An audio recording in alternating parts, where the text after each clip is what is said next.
here! I am so excited you're joining me in this new business paradigm movement where we create and build from deep connection with ourselves, integrity and body-led entrepreneurship journey, where we focus on capacity-based business growth so we could receive, handle, and embody more of our potential without compromising ourselves. And doing that through the business with ease and flow and naturalness, and where we lead our movement with insanely impactful, anchored, soft power.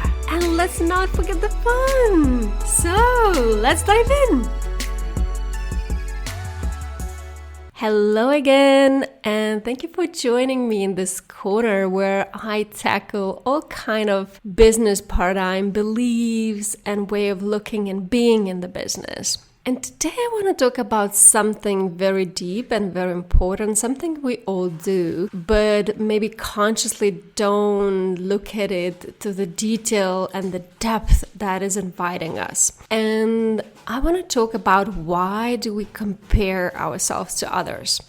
I don't know who invented that word. It was not definitely me, but I love this word, the word complexities, because it has the word parasites in it. Because often comparing ourselves doesn't take us to the very comfortable and good place with ourselves. Isn't it, huh? It's often take us on the train of unworthiness, or that we don't belong, or something wrong with us, or we're not there, and all that kind of jazz. But as everything, I want to reframe it. And I want to invite you to look into the higher purpose of that, to go way deeper in subconscious levels and what actually it is inviting you to. And to look in the two sides of the coin about it, in the positive side, but also the shadow side. And I look both of those sides as the gift, as the invitation for higher purpose. Just sometimes we may not be conscious about it actually. So let's start with a part and the idea that comparing ourselves with others is somehow a bad thing. Actually, it's not. It's nothing bad about it. It's actually natural. It's our nature and our point of reference in the world about ourselves. So when we look in other people, in other entrepreneurs, in other people who are maybe further in their personal development or innovating or whatever you look up to, and I chose that word on purpose, look up to, because these are the people who are inspiring you, who are showing you the pathways, what is possible, who you can be, how you can be, what can you create, and the possibilities that maybe you didn't access yourself or didn't know exist. So first of all, it's very inspiring. Comparing ourselves with others, it can be a source of inspiration. It's like, oh, I want to become that. I want to be that. I want to do that. I want to structure like that. Like a lot of my business also is inspired, especially structures, and my programs are inspired a lot by other coaches who are so pioneering such a different way of working and structuring the programs and tailoring and innovating when the business paradigm is innovating. And this is where it's not about copy-pasting, but getting inspired and embodying that your own way.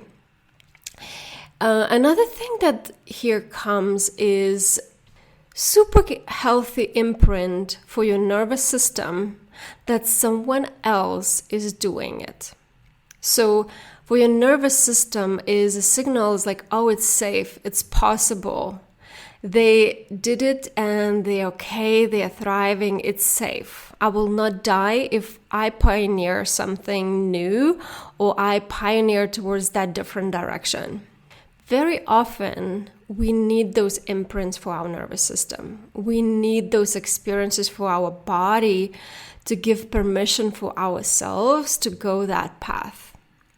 because inherently our nervous system is afraid to go in everywhere what is unfamiliar. Everything that questions status quo and belonging to the society, belonging to the tribe. And saying that, we are here, especially as these conscious pioneering entrepreneurs and leaders, something new. We are here to innovate. We're here to rebel. We are here to disrupt and evolve. Comparing ourselves with others can be such a beautiful reference point of your own personal growth. Where do you want to go? Who do you want to become? What is really lighting you up? But also knowing like, oh, I'm different with that. Like I am unique this way from others. So it can help you also embrace your own uniqueness. And due to that, your differentiation in your business, in your leadership, in your way of being in the business. We need others, we need comparison with others and the world, the mirrors, to know where we start, where we end, what is yes, what is no, what we stand for and what we don't, who we are and who we were and who do we want to become. So it's serving also as a reference point. Well, on the other side, the shadow side is maybe less comfortable to look at, less comfortable to be with, and often brings us in the spiral down about our own unworthiness. Like, oh, they are successful. Oh, they are 7-figure entrepreneurs. Oh, they're leading the movement. Oh, they have the community, and so on and so on. Oh, they wrote a book. Whatever triggers you in comparison of they are there and I am not. But as I said, this is just unconscious way to step in your power. This is unconscious way to look and connect back to yourself deeper. This is the invitation for your higher purpose. But often we don't look at it that way. And the higher purpose invitation here can be different directions. So I want to name a few reasons what it can invite you to. What this kind of negative comparison where you feel going drain tamale towards spiral of self-unworthiness and negativity and shrinking. So what I notice, one of the main reason number one, when we look in other successful people and we think we are not as successful, is invitation to look in your own definition of success. I cannot tell you enough how rarely people do that.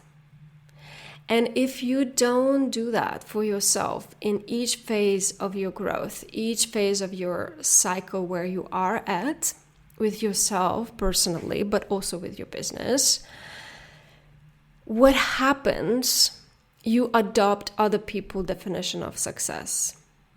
If you don't own this part of yourself, what success means to you, where are you going, what would success you would like to celebrate, what would be the milestone, what would be the achievement for you personally, for you, based on your values, based on your movement, based on what you care about, based on what you want to experience. Then you adopt unconsciously what I call dead people definitions of success.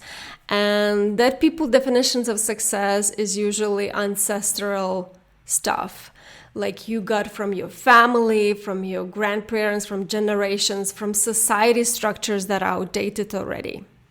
If you don't claim that power, if you don't claim that space of your own personal definition of success, someone else will take that role for you. And what happens when you look into it, we start to be bothered about, oh, I'm not successful. But when you look into that definition of success, it's actually not the way of success you aspire to. I had tons of times that I had this realization with my clients. So for example, my client was so judging himself because he was looking at other people who are hard workers and build really successful businesses. But when we look deeper into it, because he was judging that he was not there, we realize that actually the way they did it is not what he aspires to. And it was a lot about compromising, neglecting your body from the place of disconnection. It's like from the place of this numbness and in a form of slavery that they built that empire that they built. The examples he was comparing himself.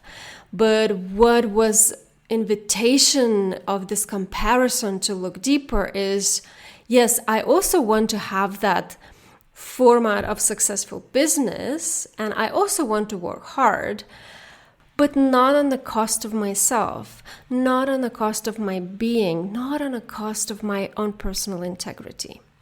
So you can work hard, but there is working hard when it's in alignment from the excitement, and there's a working hard where you push against yourself and against your body. The path where it leads to the burnout, where you don't listen to yourself. My own personal example is about wealth and rich people. And I always looked up, it's one of these pathways of my personal life that I'm exploring here. And I was jealous. I was literally triggered by those millionaires who are just so living lavishly, CEOs who build really successful multi-6, multi-7 figures businesses.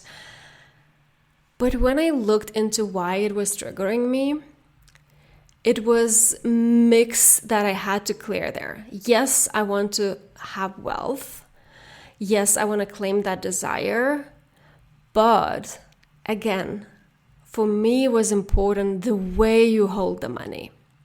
Most of rich people that I met in my life were not inspiring to me. And that's why I sabotaged myself. I compromised on that desire. Because what I realized, holding wealth with purity from the heart and especially with integrity was something that I deeply, deeply cared about.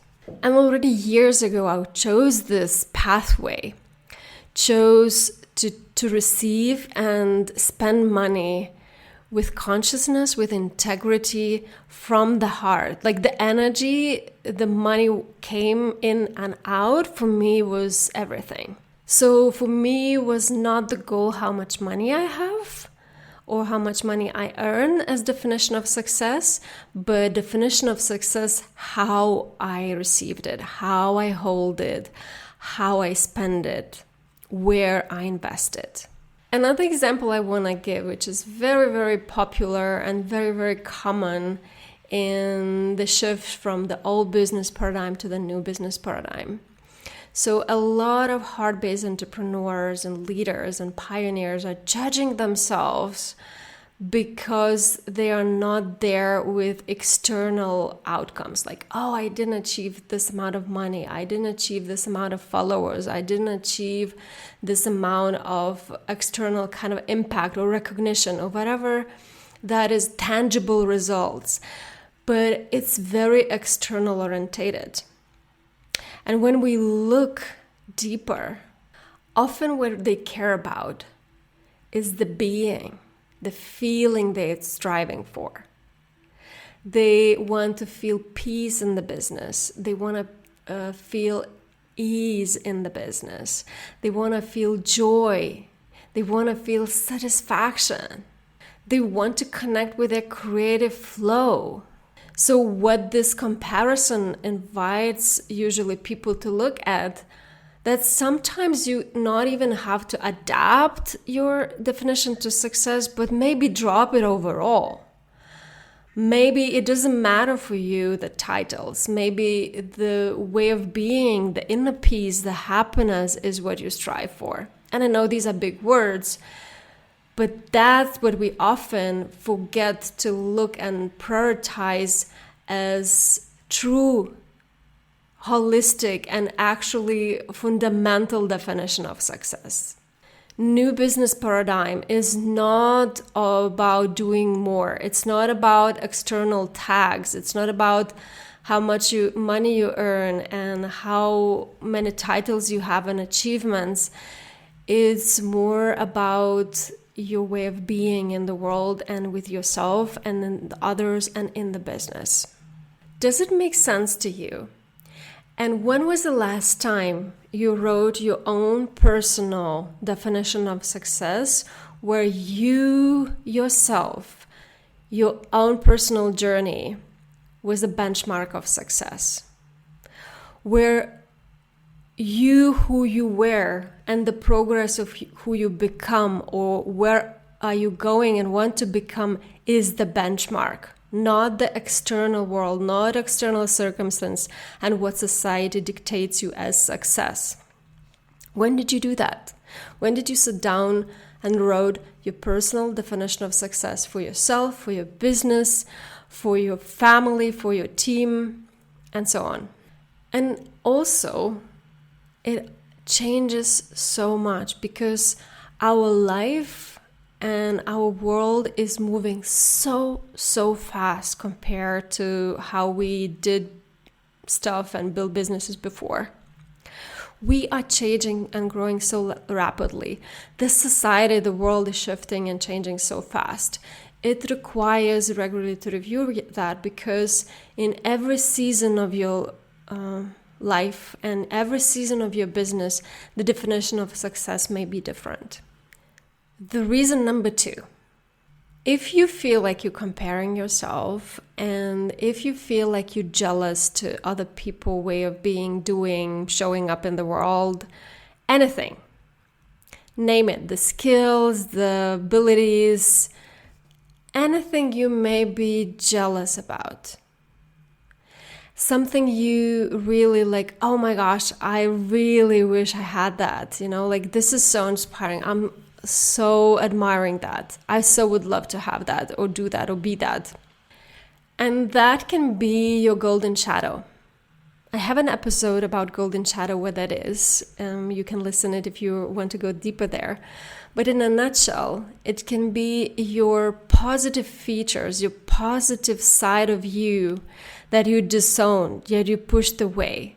Actually, those qualities you see in others, you have inside, but you didn't access them or you don't allow them. It can be desires you have that you disown, or possibilities you have and you're capable of, and actually it's where you are going. This is where your higher version of yourself, bigger version of yourself are trying to lead you. But at a certain point of your life, you kind of shut down from that and you disown it because you couldn't hold it. Maybe people around you couldn't hold those qualities of you. They didn't know how to love you with that, to see you with that, to hold you in that. It's a projection, and it's a positive projection about yourself that you see in others. And a lot of visible figures embody that for people. I remember it was shocking discovery and realization for me when I was on television and I gave an interview about my personal life story and personal career story. And then I got a lot of feedback, a lot of reflections from people. And I was shocked how everyone saw the same me, the same sentences, the same story in so many different versions, how they saw themselves in me. But sometimes it was not accurate, sometimes it was accurate, sometimes I was like, wow, interesting where every different person focuses on and what they project on me. But actually, I was just embodiment of their disembodied parts of themselves, parts of visibility, parts of that story they saw themselves in. But you can see in other only what you can access or you are yourself. So I'm inviting you to look and write down qualities of the people that inspire you. Maybe 3, maybe 5, or maybe even 2, whatever comes up. And write down, just don't overthink it, just write down what is really inspiring to you from these people. Like what qualities you really would like to have or you really feel jealous about. And then try to go deeper with that. Notice where maybe in the past you even had potential or capacity for that, but you shut it down. You never pick it up. You never allowed it. And the third reason I want to tackle here is also a very, very deep reason. This one I have also a lot with my clients because it's also my own path. It's also my own wounding. And this one is about comparing yourself as, in a sense, I don't belong there. They're, as I said, for example, 6-7 figures entrepreneurs. They wrote the books, they are 45 and they're thriving and have 3 kids and a car and a house. And I'm living in the rental apartment. They are so visible and they have community and I am hiding, I'm not seen, or I don't belong. So anything where in a sense you feel like you don't belong, but you so aspire, your heart craves for that, belonging to that group, belonging to that tribe, belonging to that whatever box, whatever role you're trying to put yourself into, so in order to belong there. And if you look deeper, there's a huge pain and a huge desire. So huge desire is for connection. There's huge longing for connection. And the pain and the fear is about alienation. Fear of alienation, fear of being excluded from the tribe, excluded from that group, because you so want to belong, you so crave for that connection. And this was a big one, and maybe still is in a way, because I'm here to pioneer so many different ways. I had to delve into it personally very deeply. That's what I'm sharing. And for many reasons. First of all, because I'm here to bust the traditional roles, the way we relate. I'm here to bust traditional way of doing business. And I'm here to bust traditional way of being that we were told to in a society, in the structure, and with ourselves. So I was born in a very small country, Lithuania, in a very edge of the country, in a very tiny village full of gossiping, as an extrasensory being. And you have no clue how long and how painful this journey was for me, because I just wanted to belong. I just wanted to be normal. I just wanted connection. I didn't want to be perceived as weirdo, as crazy, as woo-woo, and so on. I didn't want to be different. And I am. I'm hugely different.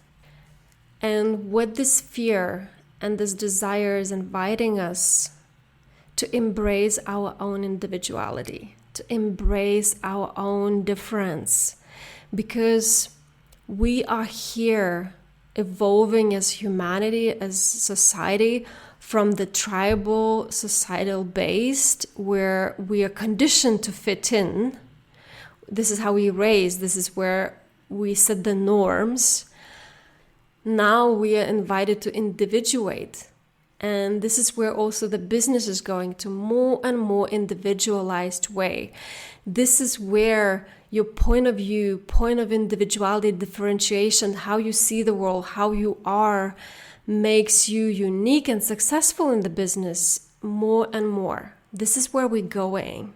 So the higher purpose of this comparison, where you don't belong, comparison, is inviting you not to go the route of what's wrong with you, you're weird, or what you're doing wrong, and that kind of spiral down train, which often people go to.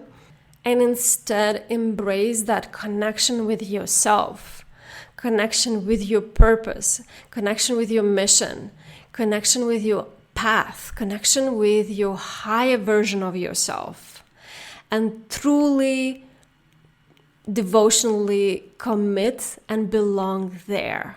It's inviting you to romance and embrace and connect with your uniqueness. Connect with those parts you so try to neglect because in order to belong to that group you so aspiring to belong. All of this is just deeper invitation to lead yourself, your life, and your business more powerfully, more aligned with you.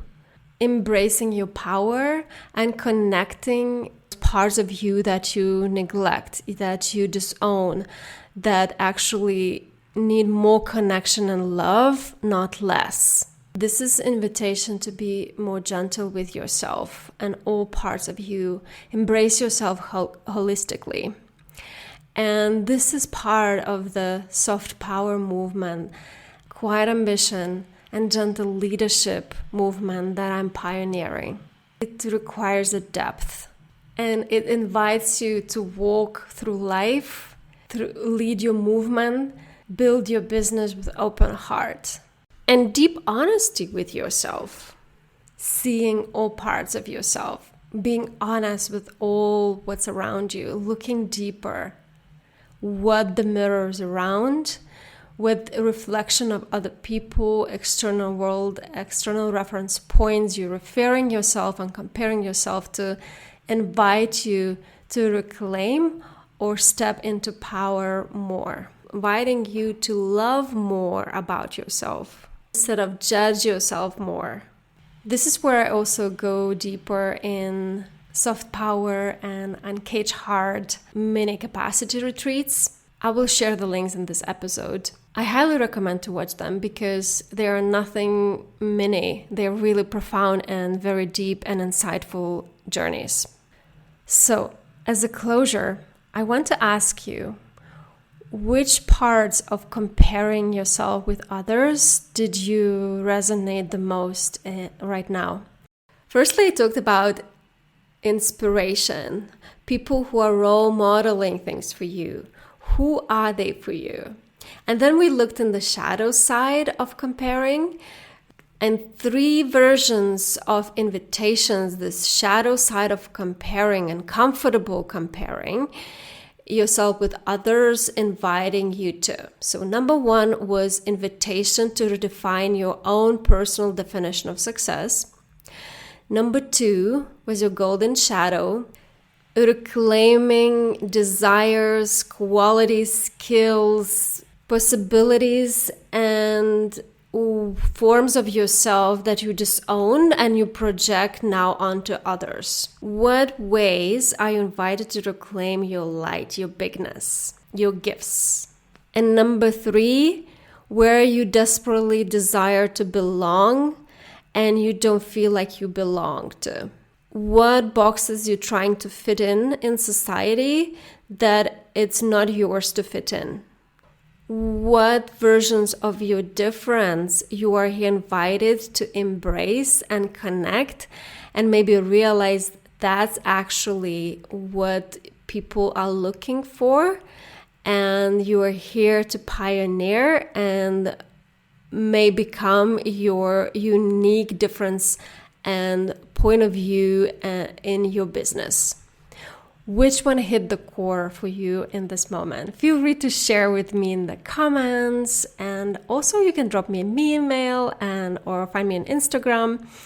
It's always so amazing for me to hear how that resonates and lands with you, because that invites me even more to share with you.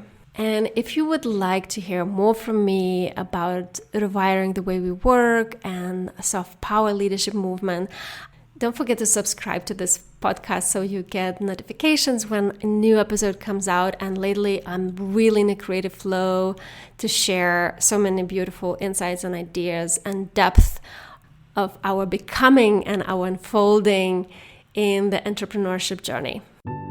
And now give yourself a moment and feel your body. close your eyes and let this information, this episode, go through your body, anchor in your body. Let it feel how it touches you and what sensations it brings up.